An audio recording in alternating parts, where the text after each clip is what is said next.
The emergency klaxons shrieked through the bridge of the UNS Defiance as Captain Sarah watched the impossible numbers scroll across her tactical display. 22 million. The number burned itself into her mind like a brand. 22 million human civilians dead in what the Galactic Council was calling a police action on the Outer Rim colonies. Captain, we're receiving multiple distress signals from the 442 system, Lieutenant Commander reported from the communications station, his voice tight with barely controlled rage. The entire colonial fleet has been wiped out.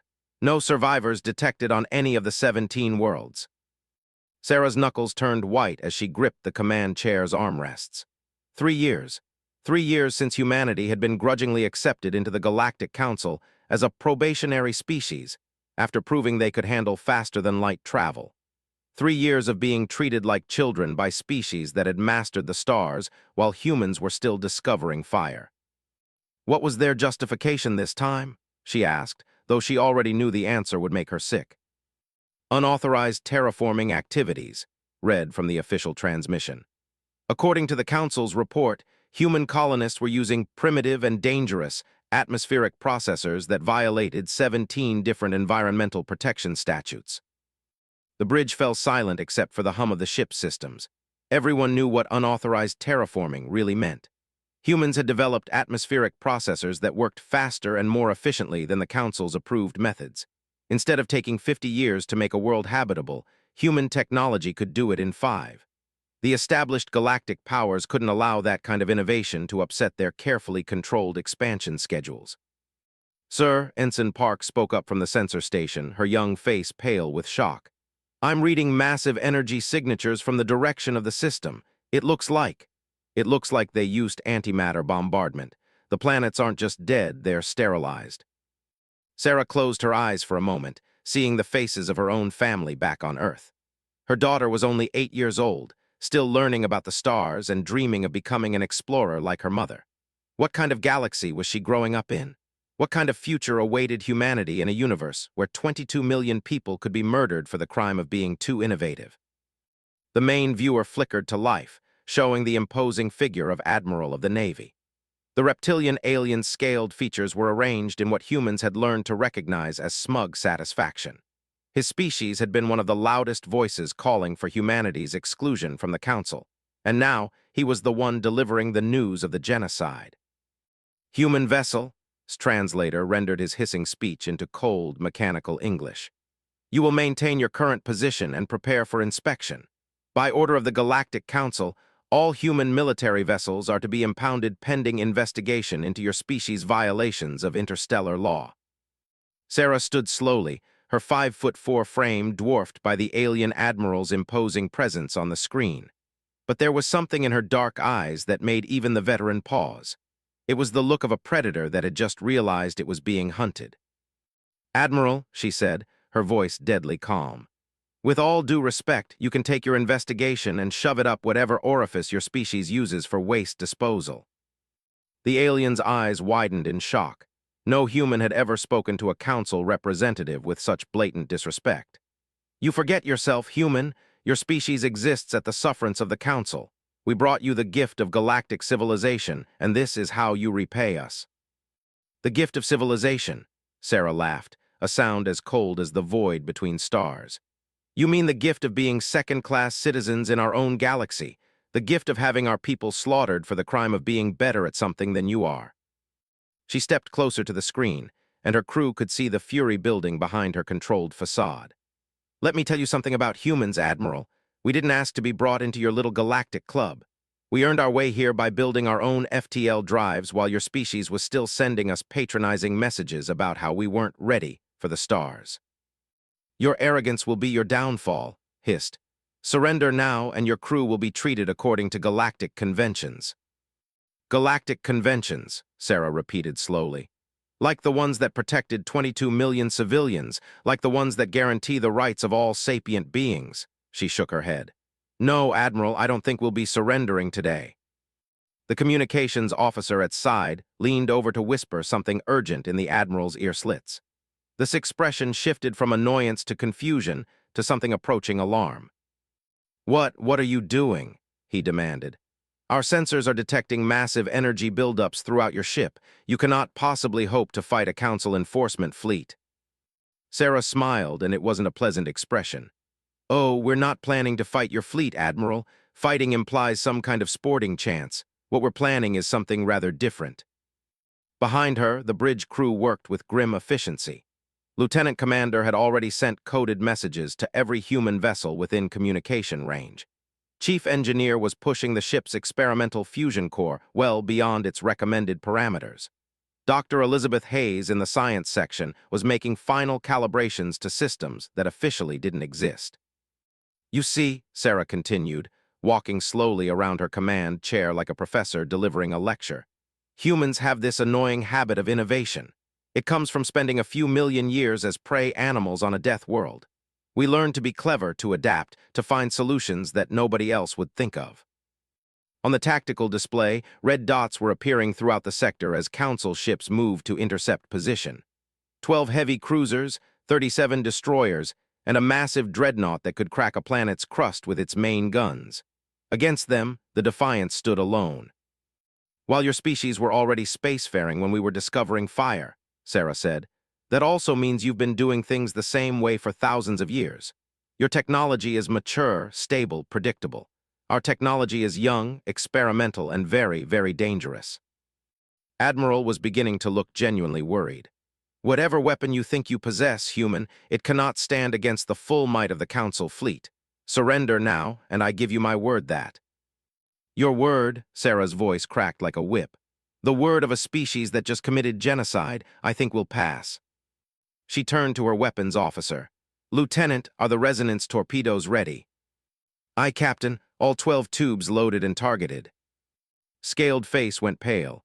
"Resonance? That's impossible. Such weapons are theoretical at best and far beyond human technological capabilities." "Funny thing about humans, Admiral," Sarah said, settling back into her command chair. "We have this wonderful ability to turn theory into practice, usually right around the time someone tells us it can't be done." The truth was, resonance torpedoes were indeed theoretical to most of the galaxy. The Council's scientists had been working on the concept for centuries, always concluding that the power requirements made them impractical. But humans had approached the problem differently. Instead of trying to generate the massive energy needed from external sources, they had learned to tap into the natural gravitational fields of nearby stellar bodies and amplify them. "Lieutenant," Sarah said quietly, "target their flagship." "Captain," Dr. Hayes reported from the science station, "field resonance achieved. We have a stable link to the system's primary star." They could see the Council dreadnought moving into attack position. Its main guns, each one capable of shattering a small moon, were charging for what would undoubtedly be an overwhelming first strike. The Council had clearly decided that one human ship, no matter how defiant, posed no real threat. They were about to learn otherwise. "Fire," Sarah commanded. The resonance torpedoes didn't look like much as they launched from the Defiance's tubes. They were small, dark projectiles that seemed to bend space around themselves as they moved. To the Council ship's sensors, they probably registered as some kind of primitive kinetic weapon. The first torpedo struck the dreadnought's forward shields and seemed to simply disappear. The massive ship's captain probably had just enough time to wonder what kind of pathetic attack that was supposed to be before the resonance cascade began. Space itself began to twist around the dreadnought as the torpedo's exotic matter payload interacted with the local gravitational field. The effect was invisible to the naked eye, but every sensor in the fleet screamed warnings as space-time itself began to buckle and fold. "Impossible," Admiral whispered, his face pressed against his own as his flagship began to come apart at the molecular level. The dreadnought didn't explode. It simply ceased to exist as a coherent object.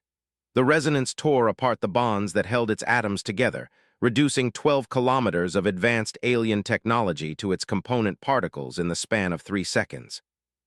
11 torpedoes remaining, Lieutenant reported with professional calm.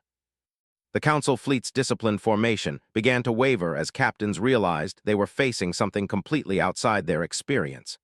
Ships that had been moving to attack positions suddenly found urgent reasons to check their sensor calibrations or run diagnostic routines on their shields. "This is Admiral to all ships," This voice had lost all of its earlier arrogance. Maintain distance from the human vessel. Do not repeat, do not engage without direct authorization. Sarah stood and walked to the main viewer, her hands clasped behind her back. 22 million people, Admiral, men, women, children, farmers and teachers and artists and engineers, people whose only crime was being born human. The Council's actions were, perhaps excessive, admitted, his voice strained. But your response is disproportionate. Surely we can reach some kind of accommodation. Accommodation? Sarah's voice was deadly quiet. You want to negotiate after committing genocide, after treating us like vermin for 3 years? She shook her head slowly. No, Admiral, the time for accommodation has passed. She turned to face the tactical display, where the remaining Council ships were holding their positions but not retreating. They were waiting for orders, probably hoping their Admiral could talk his way out of this situation. You see, the thing about humans is that we remember everything, Sarah continued. Every slight, every insult, every act of casual cruelty. We file it all away and wait for the right moment to balance the scales. Her finger hovered over the communications control. With a few words, she could send the signal that would bring every human ship in the sector running to her position. The Council fleet was powerful, but they were outnumbered and facing technology they didn't understand. But more importantly, she said, her voice carrying to every corner of the bridge, we remember our dead.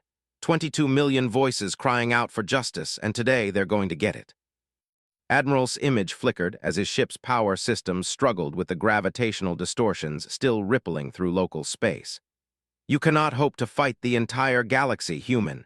Even if you destroy my fleet, there are thousands more ships, millions of warriors ready to defend the Council's authority. Sarah smiled again, and this time there was something almost predatory in the expression.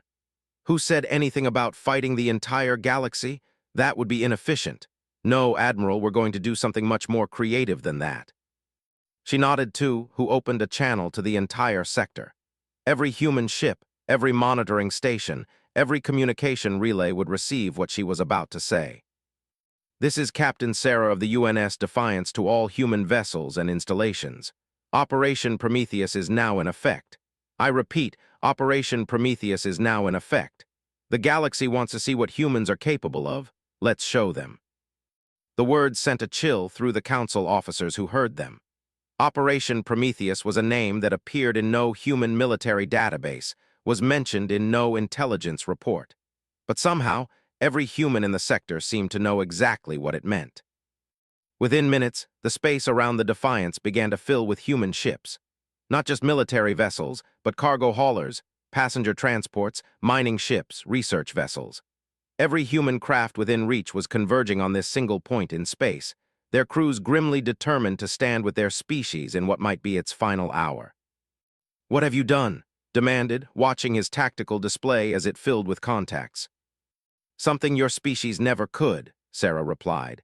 We've united an entire people behind a single cause. No government orders, no military commands, just humans choosing to stand together when it matters most. The bridge of the Defiance had become the nerve center of something unprecedented in galactic history. An entire species was coordinating its response to genocide not through chains of command or political structures, but through the simple, savage determination of a people pushed too far. And somewhere in the depths of space, moving faster than even the Council's best ships could track, other forces were already in motion. Operation Prometheus was bigger than one battle, bigger than one system. It was humanity's declaration that the age of being second-class citizens was over. Admiral stared at his displays as hundreds of human vessels took position around the Defiance, their weapons trained on his fleet. But what truly terrified him was the calm, patient way Captain was watching him, as if she was waiting for something specific to happen. Captain, Lieutenant Commander reported quietly, we're receiving confirmation signals from all sectors. Prometheus assets are in position and awaiting orders. Sarah nodded once. Admiral, she said, her voice carrying across the void between their ships, you asked what humans are capable of. In about 30 seconds, you're going to find, the silence in Admiral's command center was deafening as the countdown reached 0. Every sensor on every Council ship was focused on the human fleet, waiting for the devastating attack that would surely follow such dramatic buildup. But nothing happened. The human ship simply hung in space, weapons powered but not firing, as if they were waiting for some invisible signal. "What are they doing?" demanded Commander Ka's tactical officer. The aliens' compound eyes were fixed on the display, trying to make sense of human behavior that every military doctrine in the galaxy. Admiral was beginning to suspect that whatever the humans were planning, it wasn't going to be a conventional space battle. He had spent 40 years commanding Council fleets, and he had never encountered anything like the cold certainty in Captain's voice. "Sir," the communications officer reported, "we're receiving priority transmissions from Council Command. They want a full status report on the human situation." "Tell them," began, then paused. What exactly could he tell them? That a single human vessel had destroyed his flagship with weapons that shouldn't exist. That hundreds of human ships had appeared as if from nowhere, all responding to a code phrase that no Council intelligence service had ever heard of. Before he could finish the thought, space around the human fleet began to shimmer with an odd distortion that made his ship's sensors scream warnings. The distortion spread outward like ripples on a pond, and wherever it touched Council ships, their systems began to fail. "What's happening to our shields?" Commander Ka demanded as alarms began wailing throughout the bridge. "Unknown energy interference," the chief engineer reported.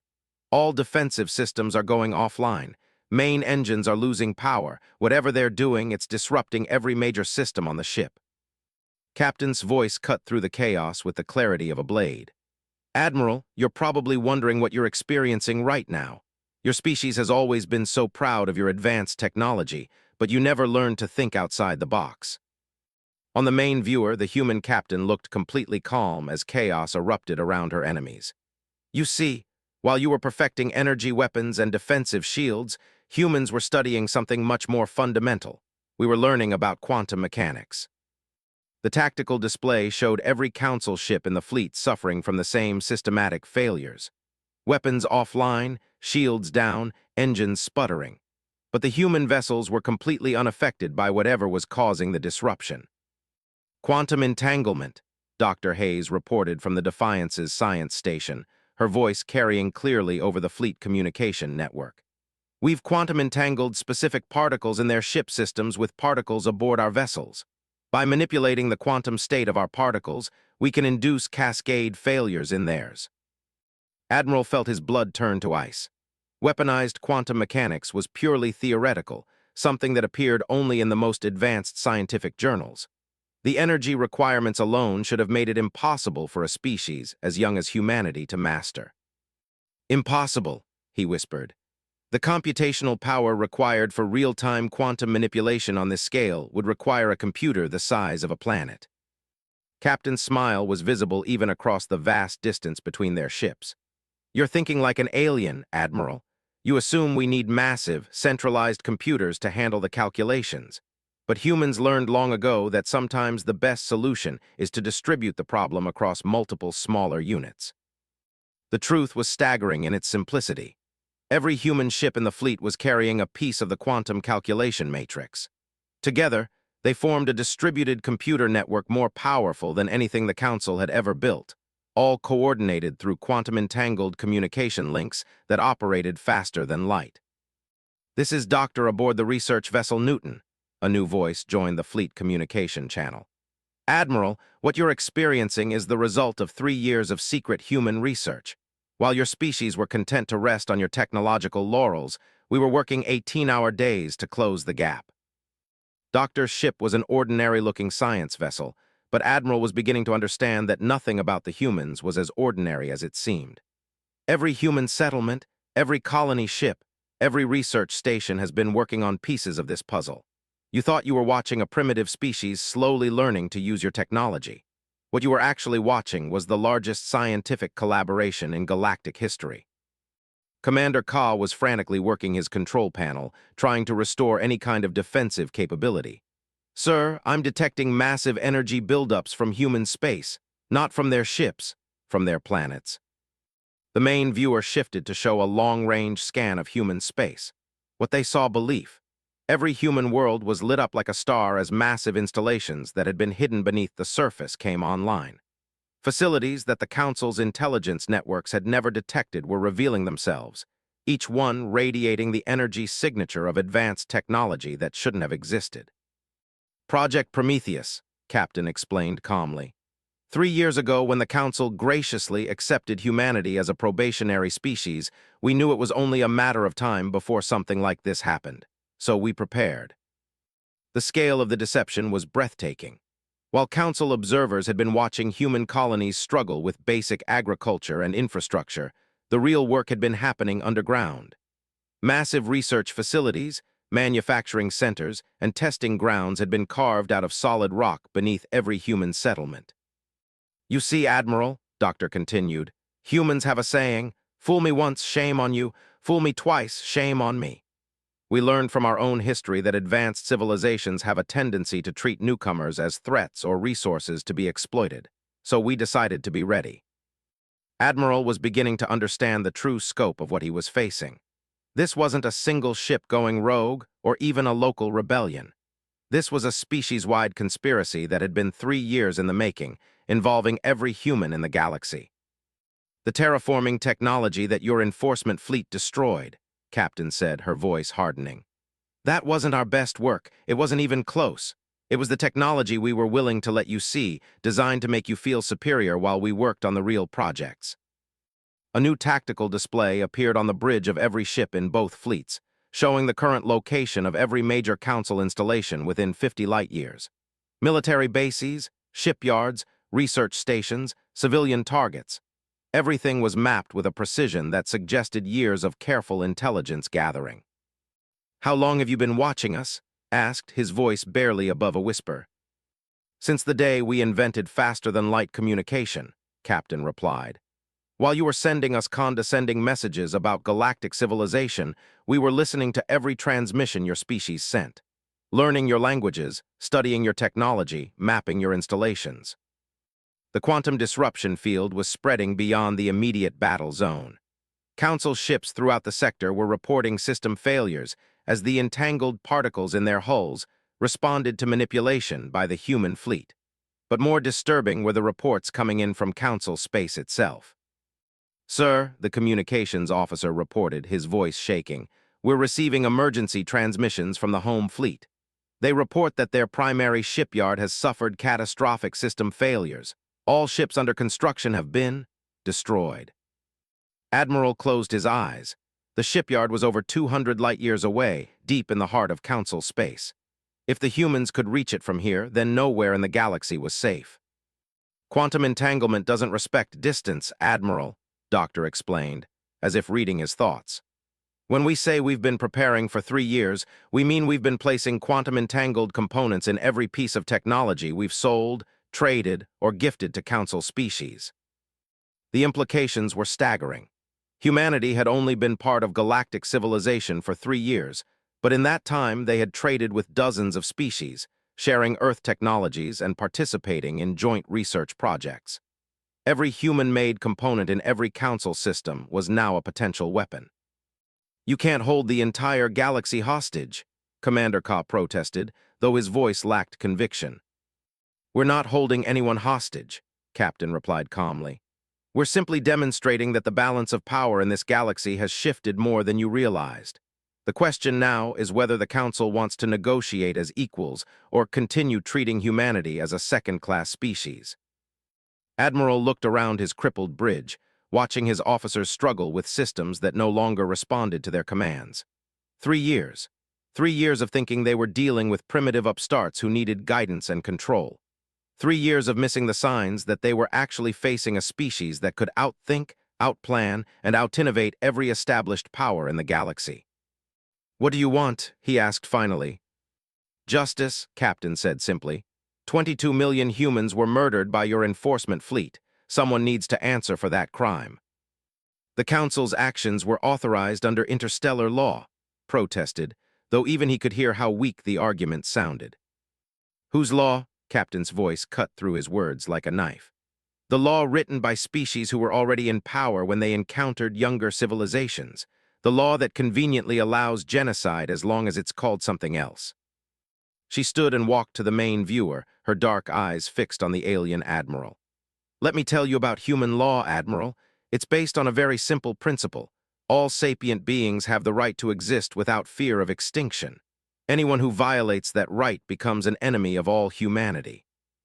The quantum disruption field was continuing to spread, and reports were coming in from across Council space. Shipyards failing, defense installations going offline, entire fleets finding themselves dead in the water. The humans had turned the galaxy's interconnected technology against itself in a way that no one had thought possible. "This is unprecedented," Admiral said, though he wasn't sure if he was speaking to his crew or to the human captain. "No species has ever shown such coordinated capability." "That's because no species has ever been human," Captain replied. "You see, Admiral, your species and all the others in the Council made a fundamental error in your assessment of humanity. You looked at our short history in space and assumed we were just another primitive species stumbling toward civilization." Doctor's voice joined the conversation again. "What you missed is that humans are the product of a very special kind of evolution. We're not just intelligent, we're collaborative. When humans face an existential threat, we don't fragment into competing factions. We unite." It was true, and Admiral could see the proof of it in the perfect coordination of the human fleet. No confused communications, no conflicting orders, no political disputes. Every human ship was operating as part of a single, unified organism focused on a single goal. "For 3 years, every human in the galaxy has been working toward this moment," Captain continued. "Scientists, engineers, miners, farmers, children barely old enough to walk. Everyone contributed something to Project Prometheus." A new voice joined the fleet communication channel, young and clear. "Admiral, this is Dr. Sarah, age 14, speaking from the research station New Sol. I've been working on quantum mechanics calculations since I was 11. My little brother has been growing quantum-entangled crystals in his school chemistry lab." The voice was followed by dozens of others. Children, teenagers, adults, elderly humans all reporting on their contributions to the project that had just crippled the Council's ability to project power across the galaxy. It wasn't a military operation. It was an entire species acting as one. "Impossible," Commander Ka whispered. "Children can't possibly understand quantum mechanics at that level." "Human children can," Captain said with quiet pride. "When you're fighting for your species' survival, everyone finds a way to contribute. When you're facing genocide, even children become warriors." Admiral was beginning to understand that he was witnessing something unprecedented in galactic history. Not just a military defeat, but the emergence of a completely new kind of threat. A species that could coordinate its entire population behind a single objective, that could turn the galaxy's own technology against itself, that could plan and execute operations on a scale that no other civilization had ever imagined. "What happens now?" he asked, though he was afraid of the answer.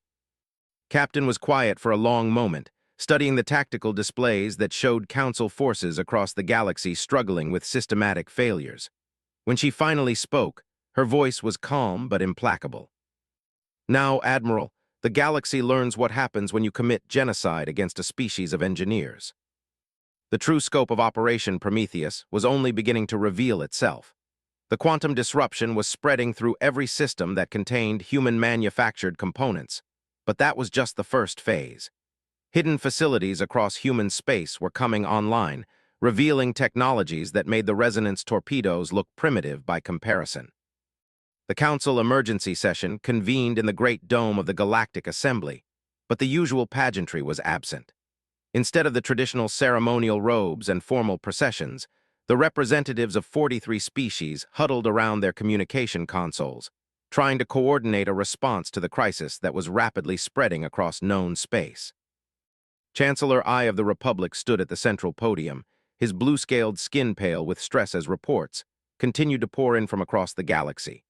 "The humans have somehow managed to disable 60% of our combined military capability without firing a single shot at our home systems," he announced to the assembly. "Our finest scientists cannot explain how they achieved simultaneous quantum interference across such vast distances." In the observation gallery, Ambassador sat quietly among the diplomatic staff, watching the alien leaders struggle to comprehend what humanity had just accomplished.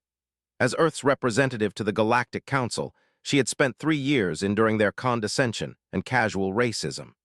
Now she was witnessing their panic as they realized they had gravely underestimated the species they had been treating as primitive newcomers. The question before us, Chancellor I continued, is how to respond to this unprecedented act of aggression. Ambassador stood slowly, her movement causing a ripple of whispers through the assembly. As a representative of a probationary species, she was not supposed to speak unless directly addressed by a full member of the council. "If I may, Chancellor," she said, her voice carrying clearly through the dome's acoustic systems, "I believe there may be some confusion about which party committed the first act of aggression." The Chancellor's eyes narrowed as he looked down at the human diplomat. "Ambassador, your species is currently holding the entire galaxy hostage with some form of technological terrorism. I hardly think this is the time for semantic debates." 22 million civilians, replied calmly, not moving from her position. "Murdered by Council enforcement fleets for the crime of being more efficient at terraforming than your established corporations preferred." A murmur ran through the assembly as representatives checked their data pads. The official reports had described the 442 incident as a police action against unauthorized terraforming, but the numbers were undeniable. 22 million human colonists had been killed in what could only be described as systematic extermination. The humans were violating clearly established environmental protocols, protested Senator of the Hegemony.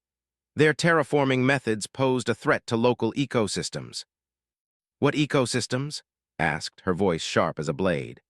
"The worlds in the 442 system were dead rocks before human colonists arrived. No native life, no existing ecosystems, nothing but barren stone and poisonous atmosphere."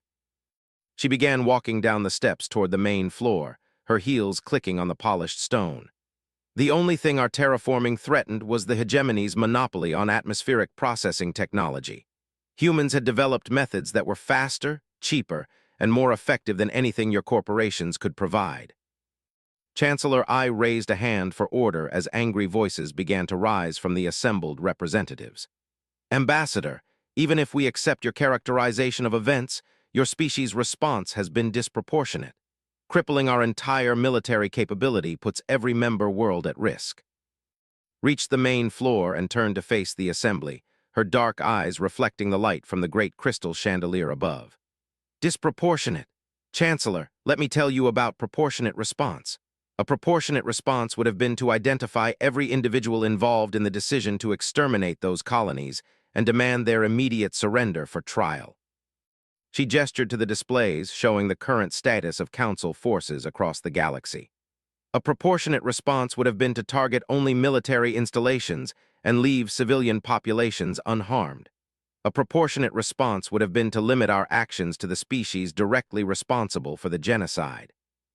Her voice carried to every corner of the Great Dome, and even the most arrogant representatives were beginning to look uncomfortable. "What humanity has done instead is demonstrate restraint. We have disabled your weapons and immobilized your fleets, but we have not harmed a single civilian. We have proven that we could destroy you completely, but we have chosen not to." "Restraint," Senator's voice was shrill with indignation. "You call holding the entire galaxy hostage an act of restraint." "I call it a teaching moment," replied coldly. "For 3 years, the Council has treated humanity as a curiosity, a primitive species that might someday be worthy of consideration as equals. Today, you learn that we have been equals all along. The only question is whether you're intelligent enough to recognize that fact." Chancellor I was studying his communication console with growing alarm. "Ambassador, we're receiving reports that your ships are moving beyond simple defensive measures. Human vessels have been detected in restricted systems throughout Council space." "They're not my ships, Chancellor," corrected him. "They're humanity's ships, operating under the direct authority of our species as a whole. And yes, they are moving to secure strategic positions throughout the galaxy." She walked to the great star map that dominated one wall of the assembly chamber, her finger tracing the routes between major systems. "You see, when you commit genocide against a species of engineers, you face a very specific problem. Engineers think systematically.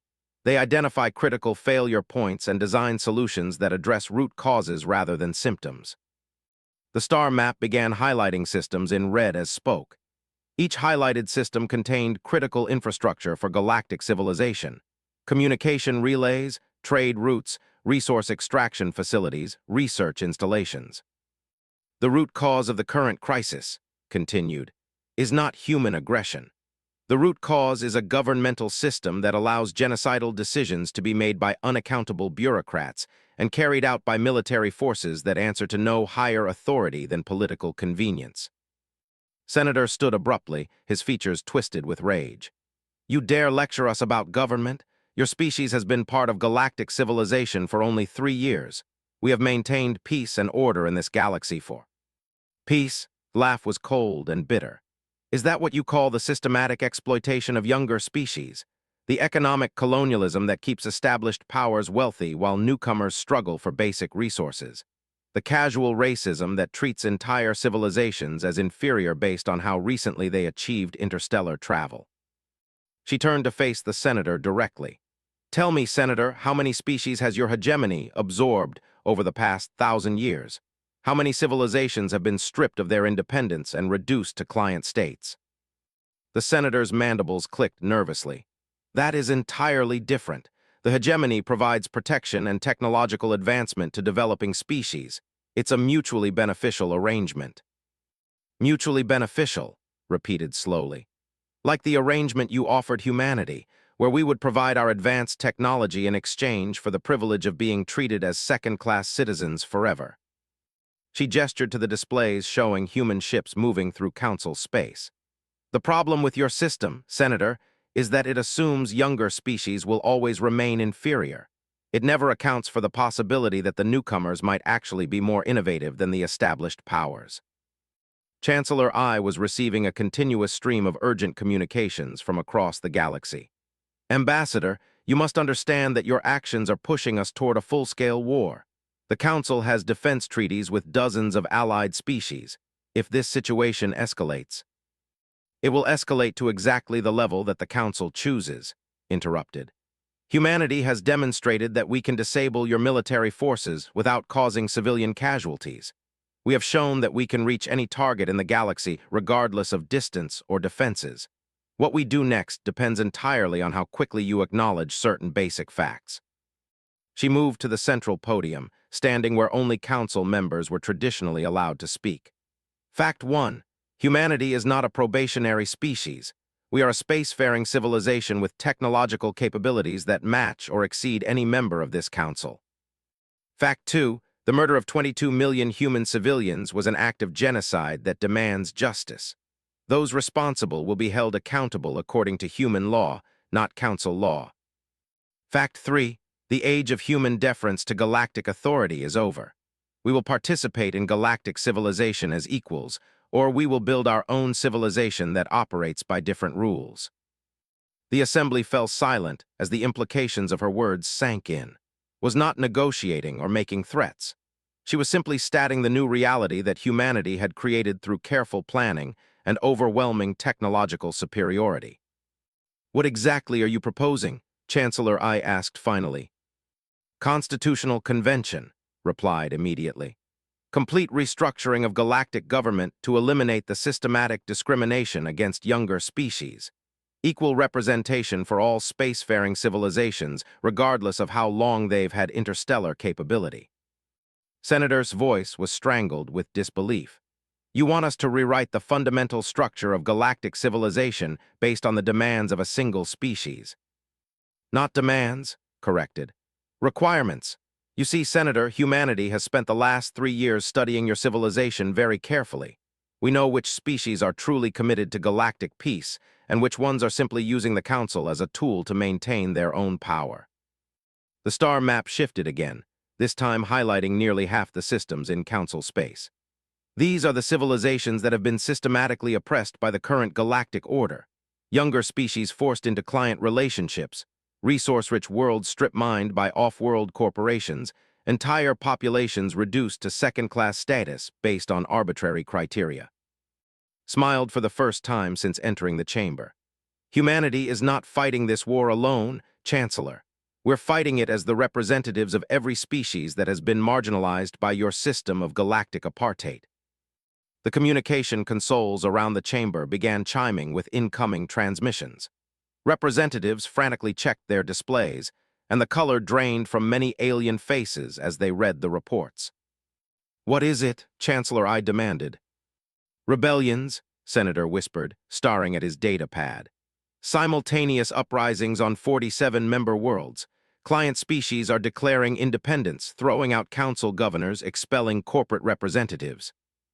"It appears," said calmly, "that humanity's demonstration of what's possible has inspired others to reconsider their own relationship with the Council." She walked back to the star map, watching as system after system changed color from Council blue to independent gray. "You see, the dirty secret about oppression is that it only works as long as the oppressed believe they have no choice. Once people see that change is possible, that the established order isn't actually as powerful as it pretends to be."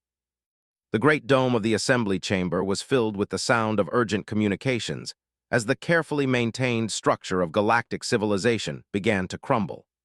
3 years of human patience and careful planning had created a cascade failure that was spreading faster than the Council could respond. "This is chaos," Chancellor I protested. "You're destroying thousands of years of peaceful development." "We're destroying thousands of years of systemic exploitation," corrected, "and we're offering to replace it with something better. The question is whether you're wise enough to accept that offer." She looked around the assembly chamber at the representatives of 43 species, seeing fear and anger and confusion in their alien features. But in a few faces, she also saw something else: hope. "The Constitutional Convention will convene in 30 days, she announced. "Every spacefaring species in the galaxy will have equal representation, regardless of Council membership status.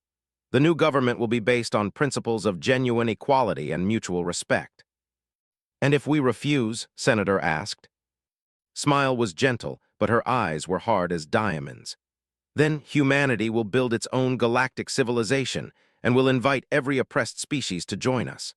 The Council can continue to exist as a mutual admiration society for aging empires, but it will no longer have any real power in galactic affairs." The truth of her words was already visible on the displays around the chamber.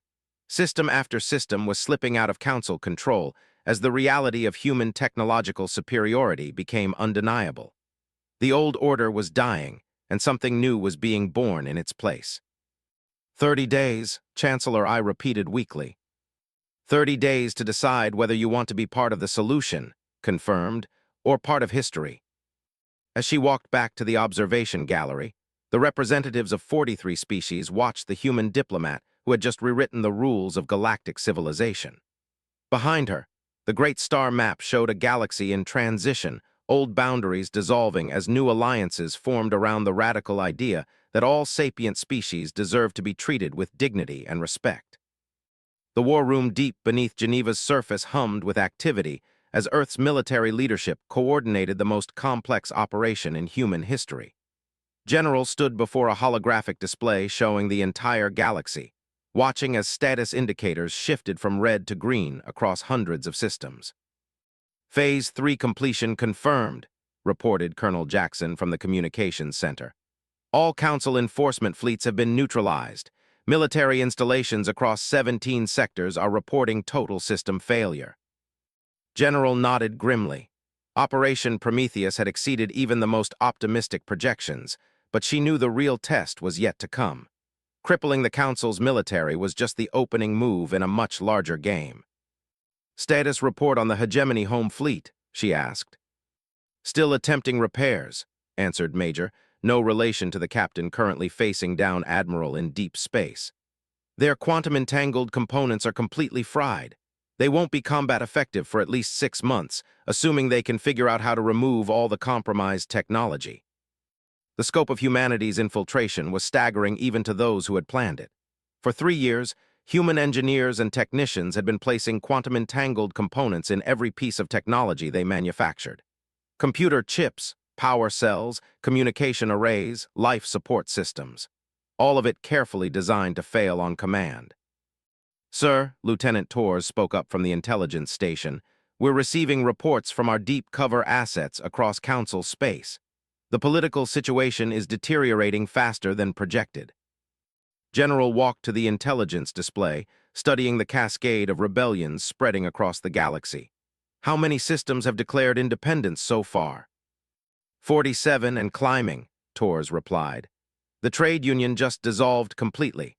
3 member species have withdrawn from the hegemony. Even some of the core council worlds are seeing massive protests. It was exactly what the strategic planners had hoped for, but the speed of the collapse was almost frightening. Humanity had lit a fuse that was burning through galactic civilization faster than anyone could control. General, Colonel Jackson called out, we're receiving a priority transmission from Ambassador at the Council emergency session. The main display shifted to show standing in the great assembly chamber, her composed demeanor a sharp contrast to the chaos visible behind her. General, the Council has responded to our ultimatum with a formal declaration of war against humanity. How many species? Asked immediately. 17 confirmed, with 12 more likely to join once they assess the situation, reported.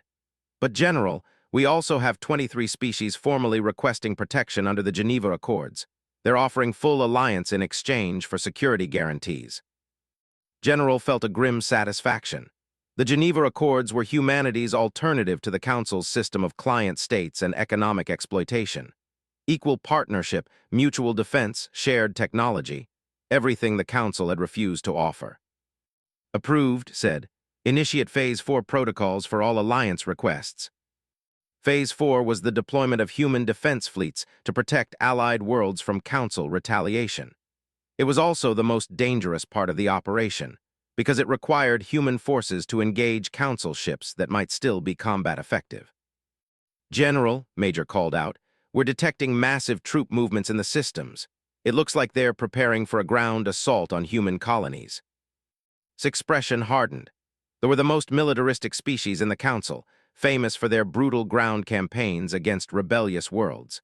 If they were mobilizing their assault fleets, it meant the Council was planning something that would make the 442 genocide look restrained. Target assessment, she asked. Based on fleet positioning, probably the Tau colonies, replied. 3 million human civilians, minimal defensive capability. They could overwhelm our ground forces in hours. General was quiet for a moment, studying the tactical display. The Tau colonies were humanity's settlements, established just 18 months ago. The colonists were mostly families seeking a new life among the stars, not military personnel prepared for siege warfare. Colonel Jackson, open a channel to Captain Martinez on the UNS Constitution. The display shifted to show Captain Martinez standing on the bridge of humanity's most advanced battleship.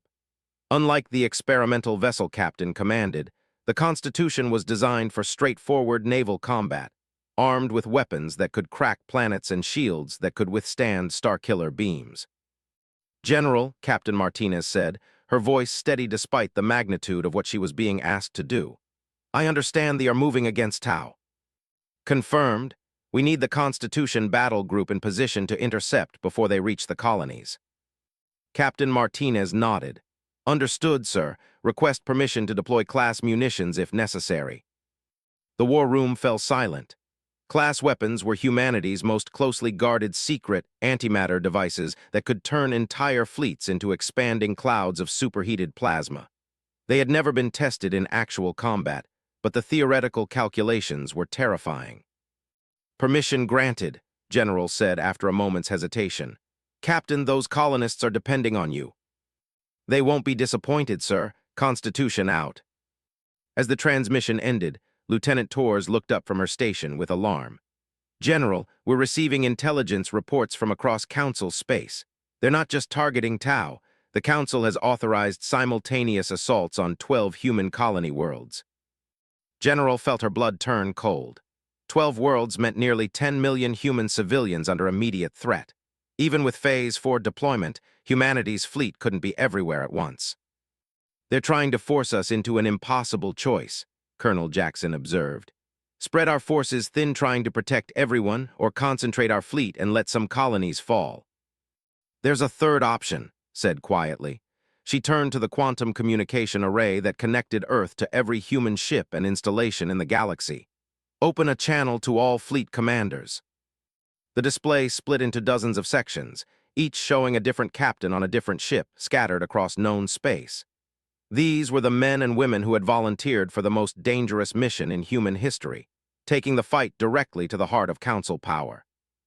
This is general to all fleet commands. The Council has escalated to Phase 5 operations. Authorization Omega-7 is now in effect. The faces on the display showed grim determination as they received the authorization code that would unleash humanity's full technological capability. Phase 5 was total war, no restraint, no holding back. It was the option they had all hoped never to use. Target priority is Council home worlds, continued. Not military installations, not orbital platforms, the planets themselves. If they want to target our civilians, we'll show them what happens when humans stop playing by civilized rules. Captain Sarah's face appeared in the corner of the display, transmitted from her position facing Admiral's crippled fleet. General, are you sure about this? Once we cross that line, there's no going back. Looked at the tactical display showing Council assault fleets moving against defenseless human colonies. Captain, they crossed that line the moment they decided to commit genocide. We're just responding in kind. The authorization codes went out, and across the galaxy, human ships began preparing for operations that violated every treaty, every convention, every standard of civilized warfare. But then, civilized warfare was a luxury that humanity could no longer afford. Phase 5 implementation begins in 30 minutes, announced. Target selection is at Fleet Commander discretion, but priority goes to the species directly responsible for authorizing attacks on human civilians. As the fleet commanders acknowledged their orders and began moving to attack positions, turned to the strategic display showing the current state of galactic civilization. In less than 4 hours, humanity had gone from being a marginalized junior member of the galactic community to the dominant military power in known space. Lieutenant Torres, what's our casualty assessment for Phase 5 operations? Torres consulted her projections, her face pale as she read the numbers. Minimum estimate is 200 million enemy casualties across 17 worlds. Maximum estimate is significantly higher. 200 million dead. The number was staggering, even for a general who had spent years planning for this possibility. But then thought about the 22 million humans already murdered by the Council, and the 10 million more currently under threat, and her resolve hardened. Major, send a final communication to all Council governments. They have exactly 30 minutes to withdraw all forces from human space and agree to immediate ceasefire negotiations. After that, we stop asking nicely. Yes, sir. As the countdown began, General walked to the observation window that looked out over the hidden city beneath Geneva. Thousands of people worked in the underground facilities that had made this moment possible, all of them volunteers who had given years of their lives to ensure humanity's survival. General, Colonel Jackson called out, we're receiving responses to the ceasefire ultimatum. The Republic is requesting immediate negotiations. The hegemony is, well, they're demanding our unconditional surrender. Smiled grimly, the always were the smart ones, what about the radio silence, sir? Their assault fleets are maintaining course for our colonies. Then they've made their choice, said.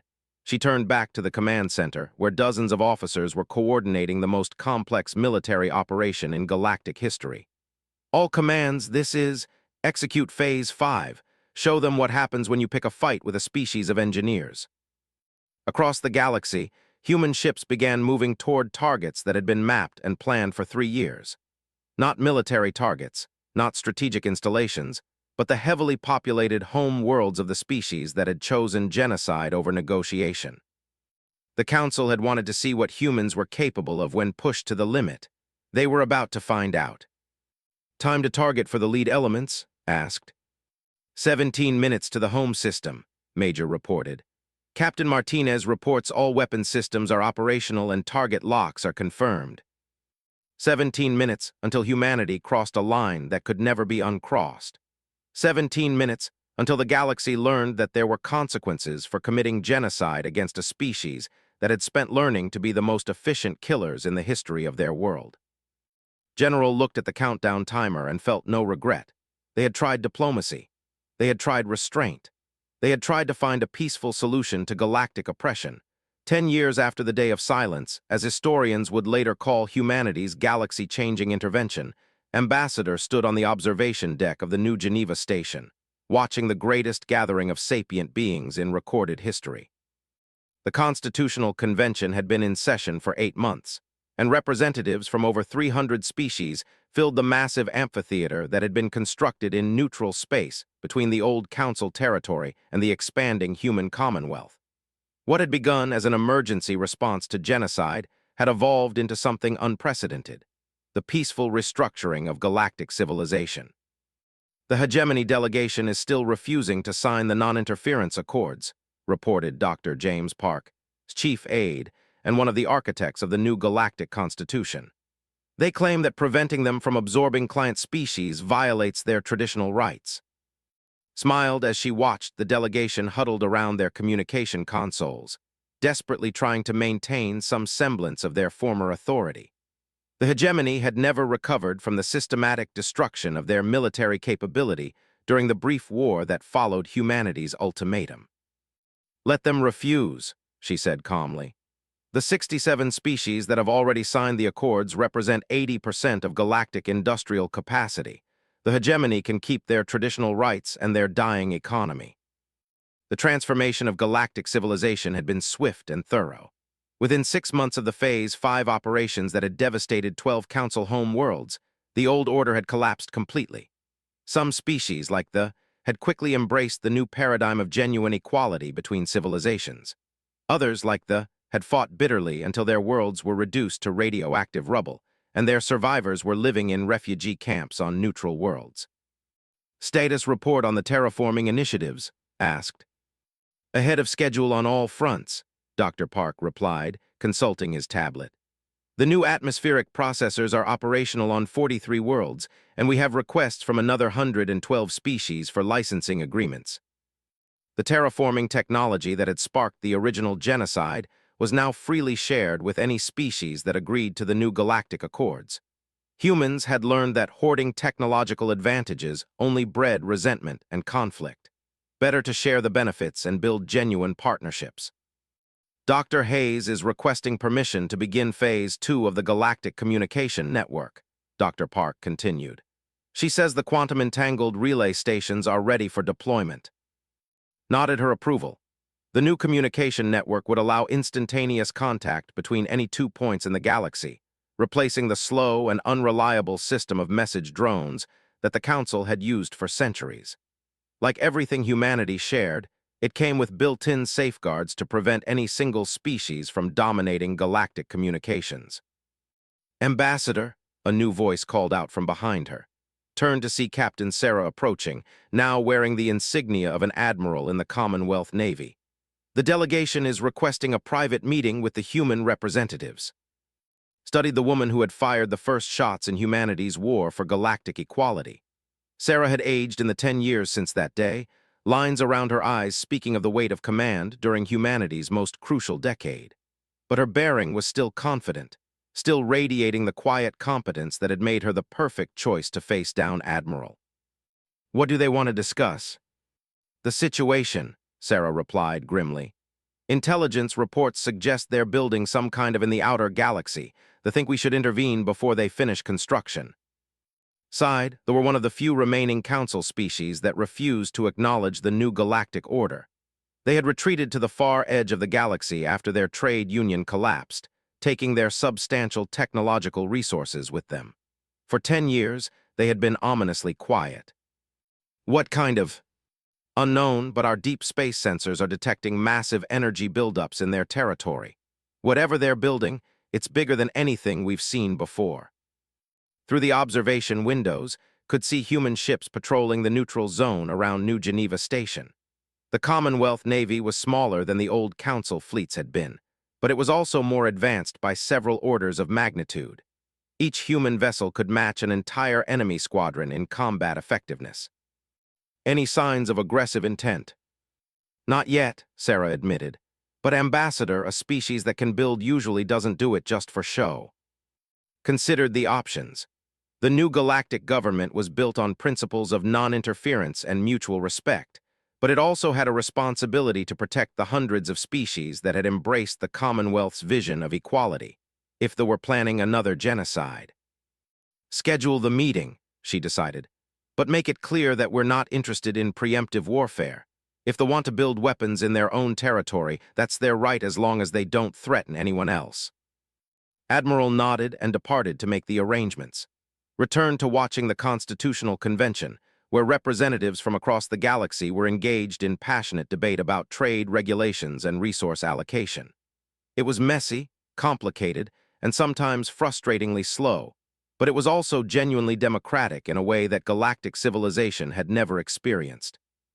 "Dr. Park," she said, "bring up the latest population reports." The holographic display shifted to show demographic data from across human space. The numbers were remarkable. In 10 years, humanity's population had grown from 3 billion to nearly 20 billion, spread across over 400 worlds. The combination of advanced medical technology, unlimited resources, and the frontier spirit had created an unprecedented population boom. "Birth rates are stabilizing," Dr. Park reported, "but we're still looking at continued expansion for at least another generation. The Colonial Authority estimates we'll need to identify at least 50 new systems for settlement within the next 5 years. Any conflicts with established territories?" "None so far. The galaxy is bigger than anyone realized, and there are plenty of uninhabited systems suitable for human colonization. The real challenge is keeping up with the infrastructure requirements." Nodded, rapid expansion was both humanity's greatest strength and its greatest vulnerability. Human innovation and adaptability allowed them to colonize worlds that other species considered uninhabitable, but it also stretched their resources and created potential security gaps. "Ambassador," Dr. Park said quietly, "there's something else you should know about the situation. Our intelligence suggests they're not working alone." Attention sharpened. "Explain." "Energy signatures consistent with technology have been detected in space. Also quantum resonance patterns that match hegemony manufacturing standards." The implications were disturbing.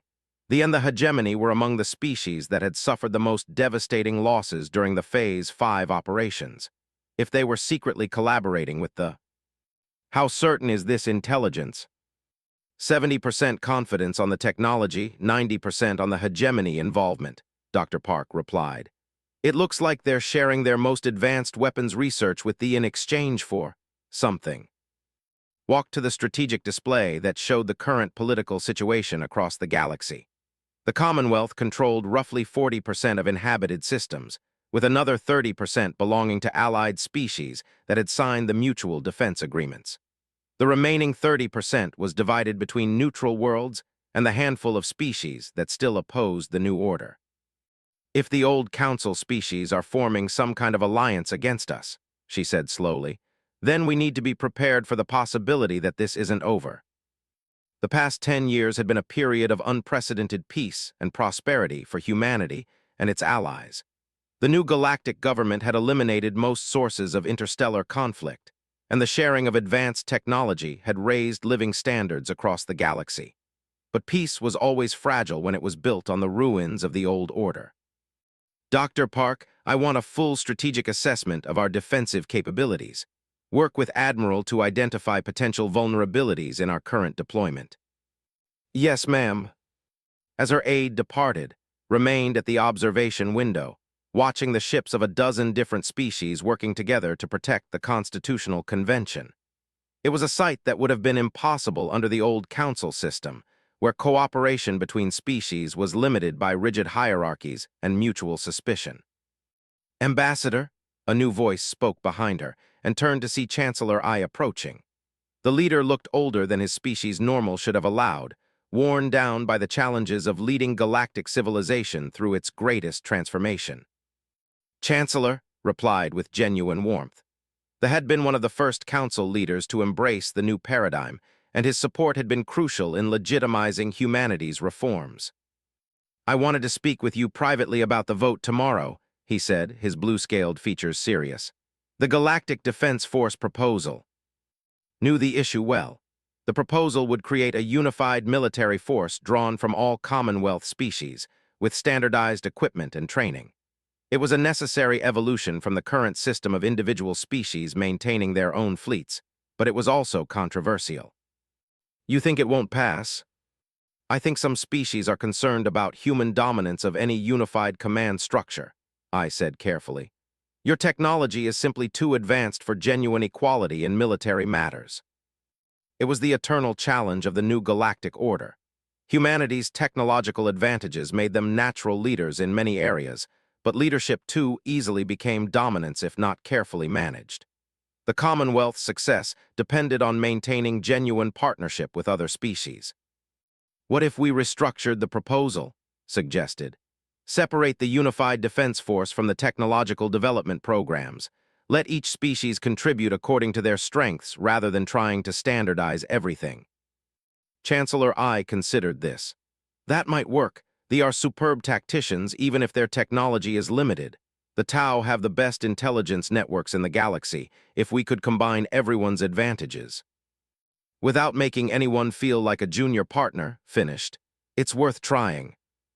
As they discussed the details of the revised proposal, reflected on how much had changed since the day Admiral had tried to arrest Captain for defending her species' right to exist. The galaxy was still far from perfect, but it was no longer a place where genocide could be casually authorized by unaccountable bureaucrats. Chancellor, she said as their discussion concluded, what do you know about the situation beyond the galactic rim? I's expression grew troubled. You mean the Void Watchers, the ancient ruins that the deep space surveys have been discovering? Nodded. The expansion of Commonwealth territory had led to the discovery of artifacts that predated any known civilization. Structures that showed clear signs of advanced technology, but also evidence of systematic destruction on a scale that dwarfed even the recent war. Our archaeologists think whatever built those ruins was far more advanced than any current species, she said. But something destroyed them completely. Every world we've found shows the same pattern, advanced cities reduced to radioactive glass. Do you think whatever destroyed them is still out there? Looked out at the stars, countless points of light representing worlds where billions of sapient beings lived and worked and dreamed of the future. I don't know, Chancellor, but I think humanity and its allies need to be ready for the possibility that we're not the most dangerous thing in the galaxy. The Constitutional Convention would continue for several more months, establishing the framework for a new kind of galactic civilization based on equality and mutual respect. The Commonwealth would continue to grow and prosper, spreading human innovation and ideals to hundreds of worlds. But somewhere in the darkness between the stars, ancient mysteries waited to be unraveled. And humanity, the species that had turned genocide into the catalyst for galactic transformation, would be ready to face whatever challenges the universe had to offer. The age of human expansion was just beginning. Now it was time to try something else. The age of human subservience was over. The age of galactic equality was about to begin. And somewhere in the depths of space, moving faster than the Council's sensors could track, the second wave of humanity's response was already T. The countdown began, and with it, humanity's first real step into a larger, more dangerous galaxy than anyone had imagined.